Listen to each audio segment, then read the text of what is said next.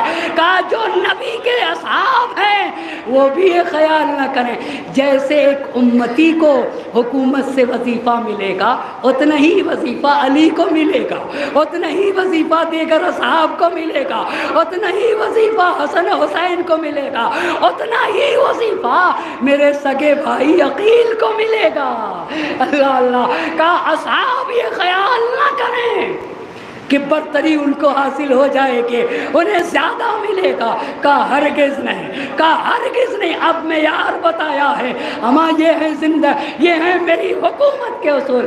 کہا جس نے نبی کی دعوت پر لبیک کہا، جس نے میں توجہ کریے گا، چاہے وہ فارس کا سلمان ہو، چاہے وہ صہیب کا روم ہو، چاہے وہ روم کا صہیب ہو، چاہے وہ حبشے کا بلال، جس نے نبی کی دعوت پہ لبیک کہا، پہلی بات جو ہمارے آئین و دین کی تصدیق کر دے، جو دائرہ دین میں داخل ہو جائے، جس نے قبلے کی طرف رخ کر لیا، وہ اسلام کے حقوق سے فائدہ اٹھائے گا۔ اللہ اللہ، وہ اسلام کے حقوق۔ آپ کو پتا ہے علی سے مخالفت کہاں سے شروع ہوئی؟ یہ جو علی نے برابر سے دینا چاہا، کہا میں کالے کو بھی برابر دوں گا، عرب کو بھی برابر دوں گا، عجم کو بھی برابر دوں گا۔ اللہ اللہ، نہ عجم کو عرب پہ برتری، نہ عرب کو عجم پہ برتری، نہ کالے کو گورے پہ، نہ گورے کو کالے پہ، جس نے ہر طرح کا امتیاز مٹایا۔ اب آپ کو بتائیے نبی کی سیرت یاد آ رہی ہے یا نہیں؟ نبی کی سنت کو زندہ کیا جا رہا ہے یا نہیں؟ میرے نبی نے اگر کالے اور گورے کے امتیاز کو مٹایا تھا نا، تو میں سنت نبی کو زندہ کروں گا، اس لیے کہ حقیقی وارث میں ہی ہوں۔ جگر جگر است، دیگر دیگر است، خون خون ہوتا ہے، پسینہ پسینہ ہوتا ہے۔ ایک صلوات پڑھے بر محمد اور آل محمد۔ آپ کو پتا ہے اس کو کہتے ہیں عدالت کی بجلی کس پہ گری ہے، اسے آپ کو دیکھنا ہوگا۔ علی کی عدالت کی بجلی طلحہ پہ گر گئی، زبیر پہ گر گئی، عبداللہ ابن عمر پہ گر گئی، امام مروان پہ گری۔ ابھی آپ کو پتا چلے گا کیسے گری۔ کیا کہا میرے امام نے؟ جو رسول کی آواز پر آپ بتائیں لبیک کہہ دے، پہلی بات جو ہمارے دین اور آئین کی تصدیق کرے، دوسری بات جو دائرہ دین میں اللہ اللہ کسی کا نسب نہیں دیکھا جائے گا، دین دیکھا جائے گا، ایمان دیکھا جائے گا، اس کا قبلہ دیکھا جائے گا، وہ اسلام کے حقوق سے فائدہ اٹھائے گا۔ کیوں امام نے کہا دیکھو تم سب اللہ کے بندے ہو، اللہ اللہ، تم سب کیا ہو؟ اللہ کے بندے ہو، اور بیت المال بھی خدا کا مال ہے۔ آپ غور کر رہے نا، تم سب اللہ کے بندے ہو اور بیت المال بھی کس کا مال ہے؟ خدا کا مال ہے۔ لہذا علی تم سب میں بیت المال کو اب وہ نہیں چلے گا جو 12.5 سال ہوتا آیا، جسے چاہا 4 لاکھ دے دیا، جسے چاہا 2 لاکھ دے دیا، شہزادی کا پدک اٹھا کے مروان کو دے دیا، ابو سفیان کو 2 لاکھ دے دیا، مروان کو 1 لاکھ دے دیا، حکم بن ابی العاص کو 1 لاکھ دے دیا. کہا نہیں، سب کو برابر سے دیا جائے گا. اور کتنا دیا جائے گا آپ بتائیے، کتنا دیا جائے گا؟ کہا سب کو 3 درہم دیا جائے گا. اور دیکھو جتنے لوگ ہیں، کچھ لوگوں کا خلیفہ کے رجسٹر میں نام نہیں تھا. آپ کو بتایا، بتائیے کس کا نام کٹا تھا؟ بتا چکا ہوں شاید اس سے کل کے پہلے والے، مگر ابو ذر کا نام نہیں کٹا تھا. ابو ذر کا نام کٹا تھا یا نہیں کٹا تھا؟ عبداللہ ابن مسعود کا نام کٹا تھا یا نہیں کٹا تھا؟ بس رجسٹر میں کچھ لوگوں کے نام، آپ بتائیں نا، کچھ لوگوں کے نام نہیں تھے، مگر میرے امام نے کہا سارے لوگوں کو آنا ہوگا، چاہے رجسٹر میں نام ہو چاہے رجسٹر میں نام نہ ہو، سارے لوگوں کو. شرط یہ ہے کہ اسے مسلمان ہونا چاہیے، شرط یہ ہے کہ اسے آزاد و حر ہونا چاہیے. کل تم سب کے سب آنا. یہ 26 ذی الحجہ کو تقریر ہے، کب بلا رہے ہیں امام؟ 27 ذی الحجہ کو. تم سب کے سب کل آنا. اب کل سب کے سب آئے، سب کے آئے تو امام نے اپنے کاتب کو بلایا، جو لکھتے ہیں کاتب کو بلایا، عبید اللہ ابن ابی رافع کو بلایا. کہا اے عبید اللہ ابن ابی رافع، پہلے مہاجر کو دو. کس کو دو؟ پہلے مہاجر کو دو. مہاجر تو سمجھ میں آ کے آنا، پہلے مہاجرین کو دو. پھر کہا اس کے بعد مہاجرین کے بعد کس کو دینا ہوگا؟ انصار کو دو. توجہ کریے گا، مہاجرین کو پہلے دو، اس کے بعد کسے دو؟ انصار کو دو. دینے لگے عبید اللہ ابن ابی رافع، مہاجرین کو دینے لگے. انصار کتنا دے رہے تھے؟ 3 درہم. 3 کا جو کچھ بیت المال میں ہے اس کے حساب سے 3 درہم. لہٰذا ایک شخص آگے بڑھے، سہل بن حنیف آگے بڑھے، اور ایک شخص کو اپنے ساتھ لیے ہوئے تھے. بہت توجہ کریے گا، کیوں انہوں نے علی کی مخالفت کی ہے؟ اس لیے کہ ان کے پیروں پہ کلہاڑی پڑ رہی تھی. جہاں منہ کھول دیتے تھے 4 لاکھ درہم مل گئے، 5 لاکھ درہم مل گئے، جو چاہا وہ پوسٹ مل گئے. کہا یہ سب نہ دیکھا جائے گا، یہاں استحقاق دیکھا جائے گا اور یہاں حق دیکھا جائے گا. سہیل بن حنیف اپنے ایک شخص کو لے کر آئے اپنے ساتھ اور کہا امیر المومنین، یہ کل تک میرا غلام تھا اور آج اس کو میں نے آزاد کر دیا ہے. امام نے کیا کہا تھا؟ مسلمان ہونا اور آزاد ہونا شرط ہے. سہیل بن حنیف نے کہا کل تک میرا غلام تھا، آج یہ میں نے اس کو آزاد کر دیا. تو امام نے کہا کہ جس طرح تمہیں 3 درہم دوں گا ویسے ہی اس کو بھی دوں گا. اللہ اللہ، جس طرح تمہیں 3 درہم دوں گا. تمہارا غلام رہا ہو پر آج آزاد ہے، آج حر ہے، آج مسلمان ہے. جیسے ہی کہا جیسے بڑی ان کے لیے ذلت کی بات تھی. جو کل تک میرا غلام تھا اور آج آزاد ہو گیا، اس کو بھی میرے برابر ملے گا. امام نے کہا ہاں دین کہتا ہے، میرا خدا کہتا ہے، میرا مالک کہتا ہے اور میرے نبی کی سیرت ہے. بس اتنا کہنا تھا کہ تم کو بھی اتنا، تمہارے آزاد شدہ غلام کو بھی اتنا. یہیں سے عبداللہ ابن عمر نے کہا ہم نہیں لیں گے وظیفہ. طلحہ نے کہا ہم وظیفہ نہیں لیں گے. زبیر نے کہا یہ کیا ہوئی؟ عدالت کی بجلی ان پہ گر گئی. دیکھا آپ نے؟ عدالت کی بجلی، اللہ اللہ، عدالت کی بجلی. طلحہ پہلے بیعت کیے تھا، ابھی تو آپ کو بتایا نا. سب سے پہلے بیعت کس نے کی ہے بھائی صاحب؟ سب سے پہلے اسی طلحہ نے بیعت کیا ہے نا. اب اس نے کہا کہ ہم وظیفہ نہیں لیں گے. طلحہ اور کس نے نہیں لیا؟ آپ بولیے نا. طلحہ، زبیر، عبداللہ ابن عمر اور مروان. بس یہ پہلی مساوات. بہت توجہ کریے گا، یہ مساوات کی جو رعایت تھی نا، اس نے دشمن علی بنایا. یہاں سے علی کی دشمنی نے جنم لیا ہے. یہاں سے علی مرتضیٰ نے کل کی گفتگو اس سے آگے کی کرنا چاہوں گا، اس سے آگے کی۔ اور کیا دشواریاں تھیں امام کی حکومت میں؟ سب سے پہلی دشواری مالی مساوات کی رعایت تھی۔ دیکھا آپ نے، کا سب کو برابر سے دیا جائے گا، کا انسان، بہت غور کریے گا، انسان کی قدر و منزلت اس کے ایمان کی بنیاد کے اوپر ہوگی، اس کے دین کی بنیاد کے اوپر ہوگی، اس کے کردار اور کیریکٹر کی بنیاد پر ہوگی۔ بس عزیزان محترم، کہ مالی مساوات کی رعایت یہ وہ چیز تھی جہاں سے اب ان کے دل میں علی سے مخفی عداوت شروع ہو گئی۔ طلحہ، زبیر، عبداللہ ابن عمر اور مروان بن حکم۔ بس عزیزان محترم، آپ کو پتہ ہے نا، آپ کو پتہ ہے اسلام کے پھیلانے میں بھی ابو طالب کی اولاد کا کردار ہے، اور اسلام کو بچانے میں بھی، اسلام کو بچانے میں بھی اولاد ابو طالب ہے۔ ابو طالب کے 4 بیٹے تھے حضرت ابو طالب علیہ السلام کے۔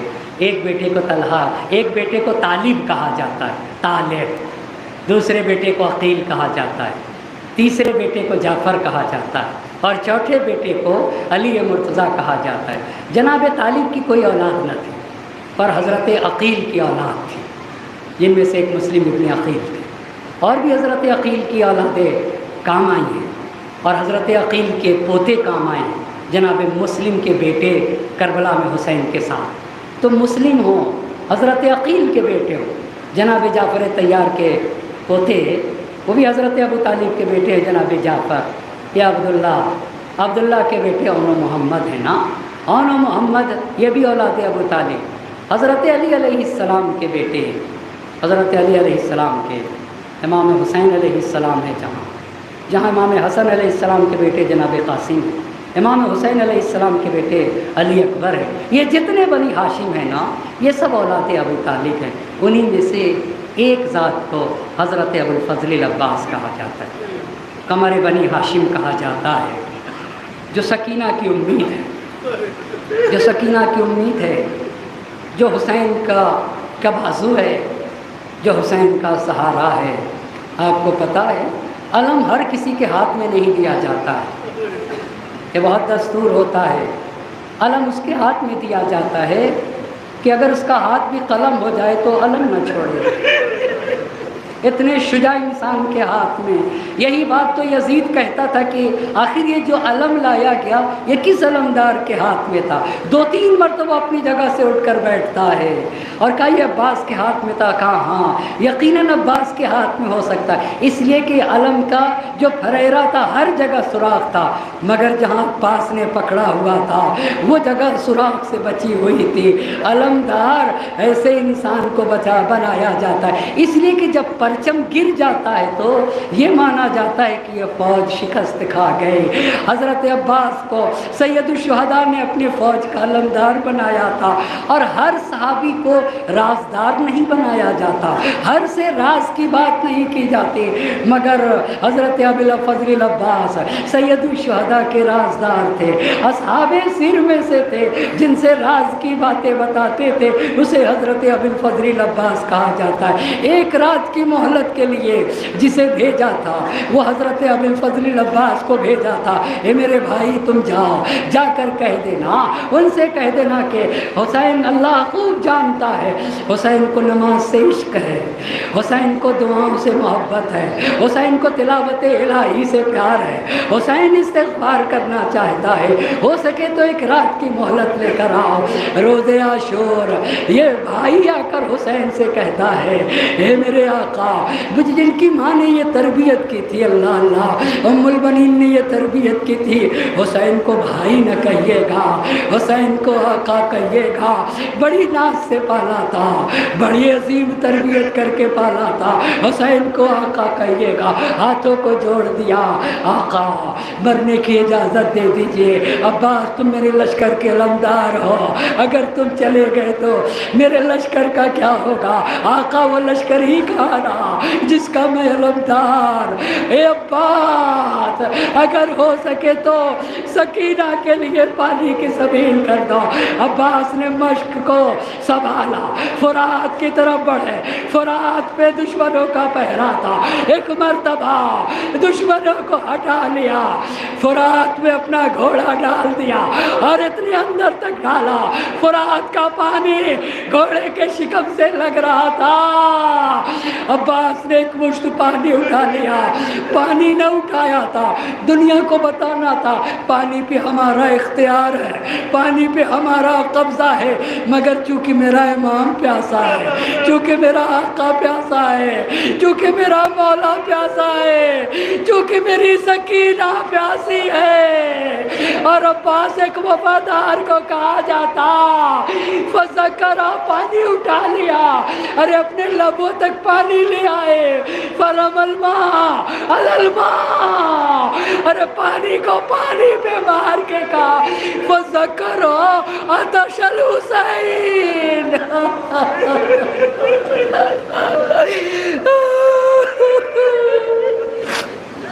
فذکر عطش الحسین، حسین کی پیاس یاد آ گئی. ارے میرا آقا پیاسا، میرا امام پیاسا، میرا مولا پیاسا.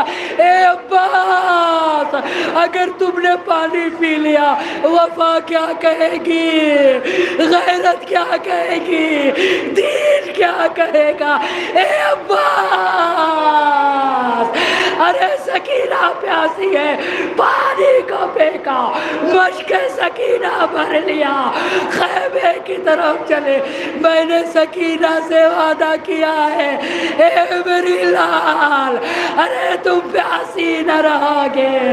چلے ایک مرتبہ دائنا بازو قلم ہوا، بائیں ہاتھ سے مشک سکینہ کو سنبھال لیا، بایاں بازو قلم ہوا، اپنے دانتوں سے سنبھالا. ایک مرتبہ ایک تیر آیا، مشک سکینہ پہ لگا، پانی بہ گیا. عباس کی امیدوں پہ سن نہ سکو گے.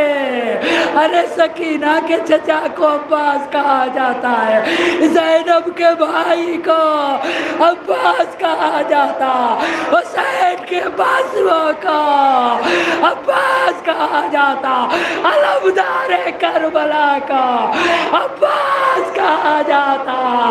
ارے دانتوں سے پانی بہا، اب فرات کا رخ کر لیا. ایک مرتبہ گرز لگا، زین سے زمین پہ تشریف لے آئے. آقا غلام کا سلام آخر قبول کریے.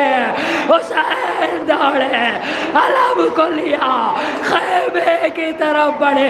ارے سکینہ نے آتا ہوا علم دیکھا. اے بچوں اب ہم پیاسے نہ رہیں گے. وہ دیکھو، ارے وہ میرا چچا پانی لے کے آ رہا. میرے چچا نے وعدہ کیا ہے میرا چچا پانی لائے گا. مگر جب علم آیا، علمدار نہ آیا تو سکینہ پیاس بھول گئی. اے بابا ارے مجھے پانی نہیں چاہیے، مجھے تو میرا چچا چاہیے. مجھے پانی نہیں چاہیے، مجھے میرا چچا چاہیے. اے سکینہ ارے تمہارا چچا شرمندہ ہے. تمہارے چچا نے یہ کہا میرا لاشا خیمے میں نہ لے جایا جائے. میں نے سکینہ سے وعدہ کیا ہے اے میری لال تیرا چچا شرمندہ ہے.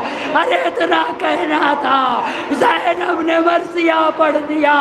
واہ زیتا، واہ عباسا، واہ ہائے میرا عباس، ہائے میرا بھیا، ہائے میری غربت، ہائے اور میری تنہائی اب زینب کے بازو میں رسنما دی جائے گی۔ ایک مرتبہ حسین نے کمر تھام لی، الان ان کا سر آزارے یا آخی، ارے میرا بھیا چلا گیا، میرے عباس کے جانے سے میری کمر ٹوٹ گئی۔